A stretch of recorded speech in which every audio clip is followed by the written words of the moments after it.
এই দোয়াটা শিখে নেন, ইনশাআল্লাহ আপনার জীবনের সমস্ত সংকট কেটে যাবে।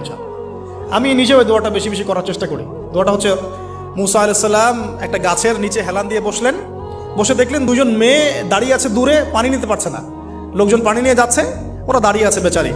মুসা আলাইহিস সালাম গিয়ে বললেন, কি সমস্যা আপনাদের? তারা বললেন যে আমাদের বাবা অনেক বৃদ্ধ মানুষ, আমরা পানি নিতে পারি না যতক্ষণ না আমাদের কম পানি নিয়ে চলে যায়। তো মুসা আলাইহিস সালাম একটু বললাম না, ফিজিক্যালি খুব স্ট্রং ছিলেন, থাকে না বডি বিল্ডার, সামনে গিয়ে কথা বলে সরো পানি দিতে দাও, তখন মানুষ একটু মূল্যায়ন করে না। তো মুসা আলাইহিস সালাম এভাবে পানি নিয়ে দিলেন এবং বাছুরদেরকে পানি পান করালেন, করিয়ে গাছের নিচে এসে বসে আছেন। বসে বসে তিনি দোয়া করছেন, এই যে দোয়াটা তিনি দোয়া করছেন, রব্বি, একটা নেক কাজ করলেন, নেক কাজ করলেন না, মানুষের উপকার করলেন, নেক কাজ করে এসে গাছের নিচে বসে দোয়া করছেন, আল্লাহ এখানে তো আমার খাবার পানি বাসস্থান কিছুই নাই, আমি কি করব?